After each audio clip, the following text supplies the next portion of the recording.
Well, this is when it's the best, or it looks the best. It's about 1:45 in the morning. I'll just come out and turn the lights on. Left them about 5 minutes to warm up to get to their sort of working brightness. It doesn't seem too bad. For nighttime use, you can quite easily identify all the pile of shite on my table here, which means if I can see it now, I can see to work at this. There's no shadow over this side where I'd be working at the vise. All the grinders. Yeah, it doesn't look too bad. The only thing I would say is obviously if a tube goes down, it will make a noticeable difference with a additional light up there that would sort of cover you for when a tube drops out. So I've got the light, so I may well just recondition another one and pop a third one up there. I think the cable is still up there anyway, so it's only a matter of putting some junction boxes in and running these flexes in.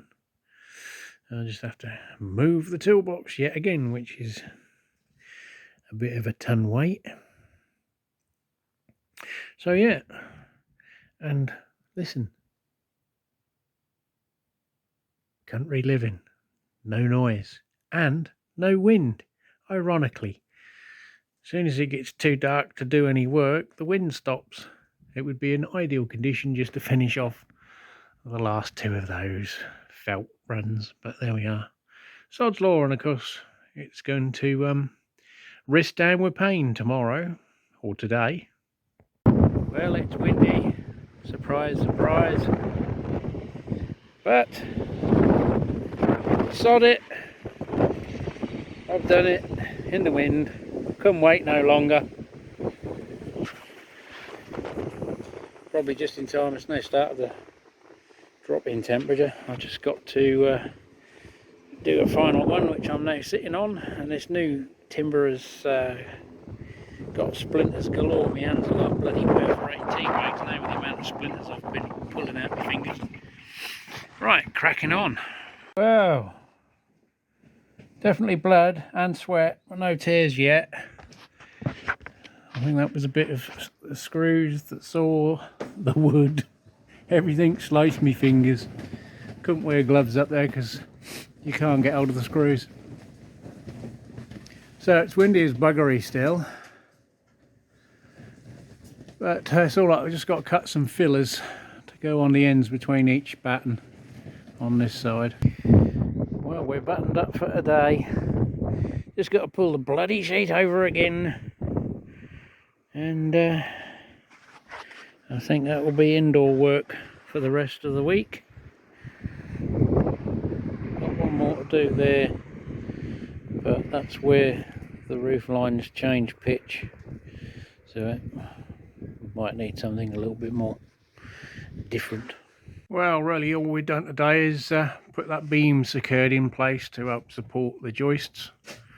I've had other jobs to do today, so not really had much chance to crack on. Now, ironically, it was supposed to be worse weather today, and it's been low wind and fine. Rain this morning, so sod's law. It would have been a better day to have done the felting, but it's done now. Well, lights on. It's dark outside pretty much now.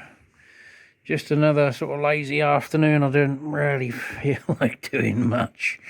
We've just laid out some of this old MDF boarding I had from a scrounge free cycle pickup. Didn't cost me anything, so been sat in the shed waiting for this purpose. So it's a case of, you know, put it where it fits as best as. I'm not messing around. You know, if I just need to put a blanking piece in there and then a piece of wood on the joist to hold it, it's good enough. It's just function rather than form.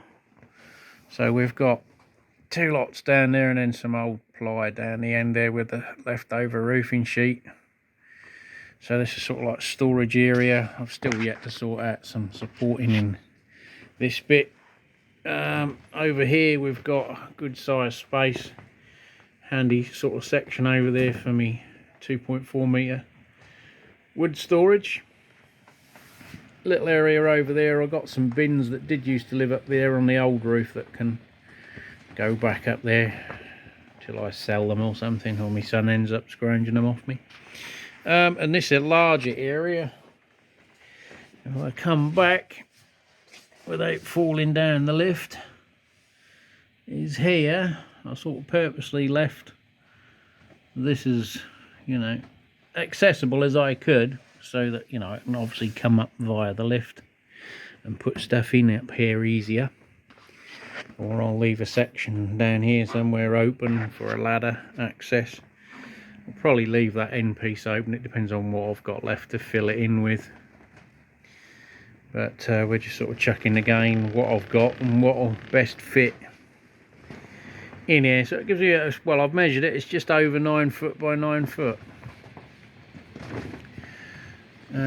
storage area, which is quite handy. Would have made a nice railway layout. I know what some of you are thinking. It's a bit of a high up access, but no, there'll be no items like that up here. And I've got some clear silicone so I can seal out the window frontage, weather permitting. And still some roofing sheets for the next phase, which obviously has got to be a completely windless day to handle those sheets up there on my own.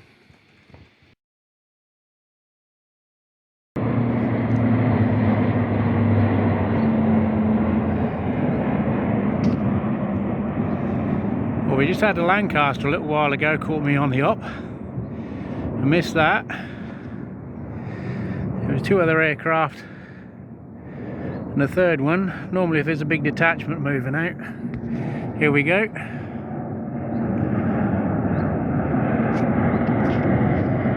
There'll be a load more.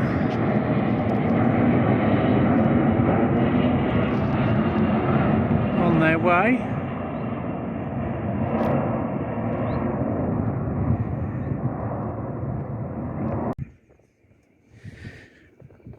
Precariously purchased here. I can't see through the screen. They're just in line with the telegraph pole.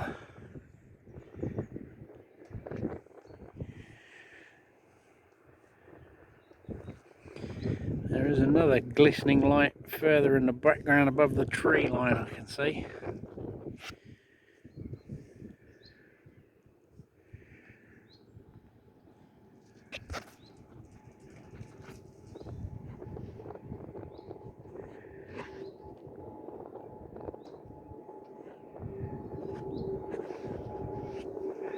Can't see a thing.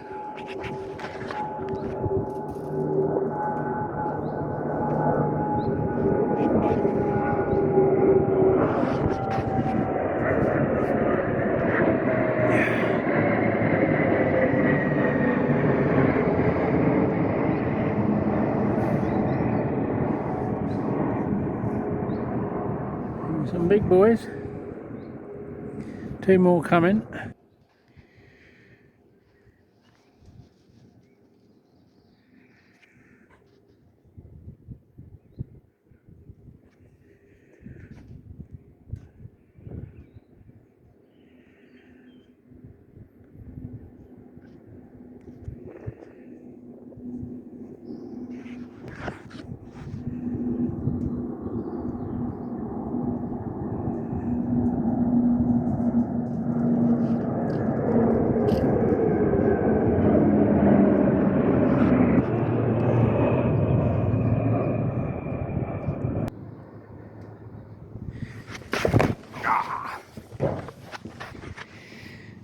Because it's filmed in perfectly safe conditions.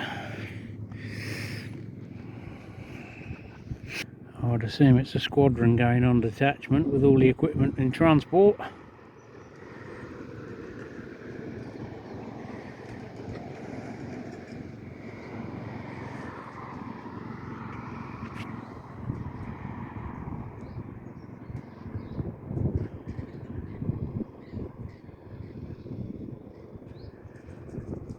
Can't can't see through the viewfinder, so you'll have to excuse if I've got the sun behind me.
Comes another one.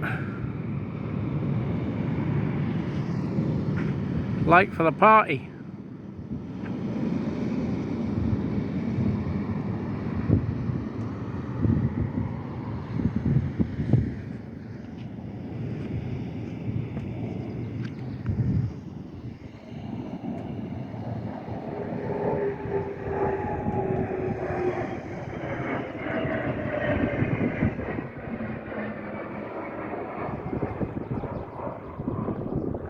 Well, in between the slight interlude of the aircraft show, we'll try and do a bit of cladding. I've only got one bit ready, so I've got to prep the other ones, and they need trimming down slightly, so you might see the end result in the next segment. Well, recording directly into the sun, but there we are. We have finished. So about, well, a little after 7, I think. Had me tea. Had to cut another sheet up. Unfortunately, a couple of them got damaged while I've been messing about. One blew over and got bent, and the other one the dog stood on. I went and stood on it to get him off, and it was on a pallet, so it bent it. So I ended up bending 2. The third one I'd salvaged, had got a hole in it and loads of drill holes, so I cut another one of the sheets. So we are just on the edge. There's a little bit shy, but that will be covered by the angle fascia anyway. So this side is now buttoned up. So finally, one side done anyway. The other side's going to be a pig, but yeah, it's just another day on the roof.